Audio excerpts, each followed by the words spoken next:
People often say you truly learn who someone was only after they die. I didn't believe that until my son Daniel passed away. To the world, Daniel was a success story. To me, he was still the boy who used to sit on my shoulders at the park, laughing whenever pigeons scattered at our feet. He died at 38, leaving behind a business empire worth millions, a beautiful wife named Laura, and a house so large it echoed with silence after his passing. But what happened at his funeral, what he planned to happen, changed everything I thought I knew about love, betrayal, and justice. And yes, he smiled. Chapter 1: The Son I Raised. Daniel grew up in a small two-bedroom home.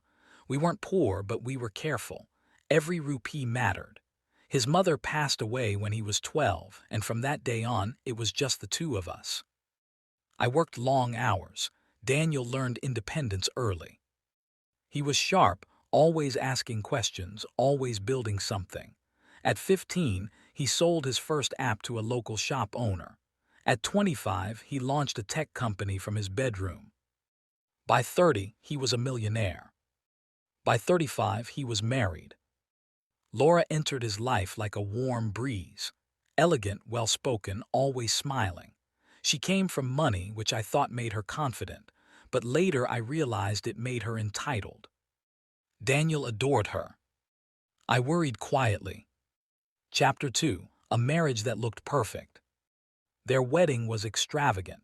Crystal chandeliers, live music, guests flown in from other countries. Laura cried as she walked down the aisle. Daniel cried harder. They moved into a glass mansion on the hill. When I visited, everything was spotless, too spotless. No warmth, no mess, no laughter. "Are you happy?" I asked him once. He smiled. "Yes, Dad." But his eyes hesitated. Chapter 3: The First Crack. About a year into the marriage, Daniel began calling me late at night. Not to complain, just to talk. He asked about his mother, childhood memories, old regrets. One night he asked quietly, "Dad, do you think people can love money more than people?" I laughed it off. He didn't. Chapter 4: The Discovery. Daniel never told me exactly when he discovered the affair. But I know how he did. Laura had a personal trainer, Ethan, young, confident, too comfortable. Daniel installed cameras, not because he suspected her, but because his business was facing threats.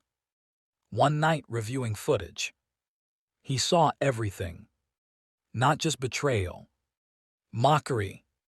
They laughed about his long hours, his trust, his generosity. They joked about waiting for him to die early. That laugh stayed with him. Chapter 5: He did confront her.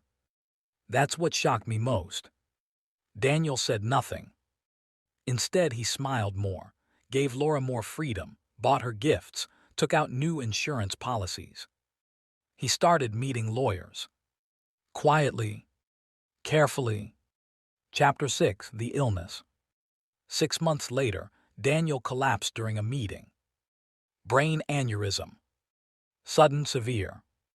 The doctors said stress may have played a role. Laura cried hysterically at the hospital.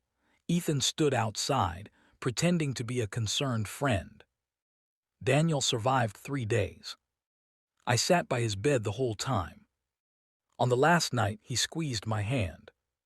"Dad, promise me you'll come to my funeral." "I promise. And promise you won't interrupt, no matter what happens." I didn't understand, but I promised. He passed away at dawn. Worth millions. Chapter 7: The Funeral Begins. The funeral was massive. Business partners, politicians, media.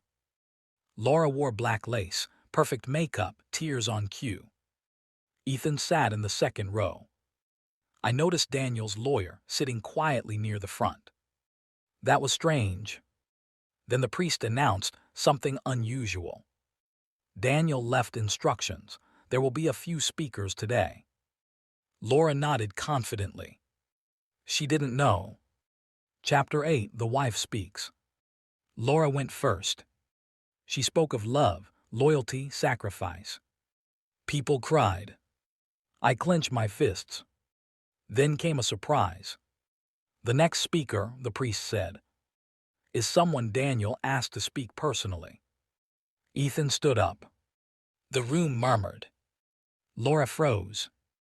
Chapter 9, The Lover Takes the Stand. Ethan walked to the podium.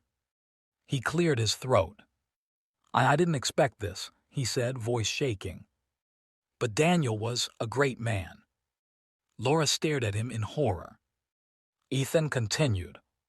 He trusted people, maybe too much. Then the lights dimmed. The screen behind the casket turned on. Chapter 10, Daniel smiled. A video began to play. Daniel appeared on screen. Alive, calm. Smiling. My wife, my friends, my enemies, he said softly. If you're watching this, I'm gone. Laura screamed. The video continued. Daniel revealed everything. The cameras, the affair, the laughter, the mocking. Then he said something I'll never forget. I didn't want revenge and anger. I wanted truth in daylight. The screen showed timestamps, messages, photos. The room erupted. Police officers stood up. The lawyer approached the podium. Chapter 11, The Will. Daniel's lawyer read the will. Laura inherited nothing. Every asset went into a trust for charity, employees, and me. Then came the final clause. Any individual proven to have conspired against my well-being forfeits all benefits and will face legal consequences. Ethan collapsed. Laura fainted. Daniel's smile remained on screen.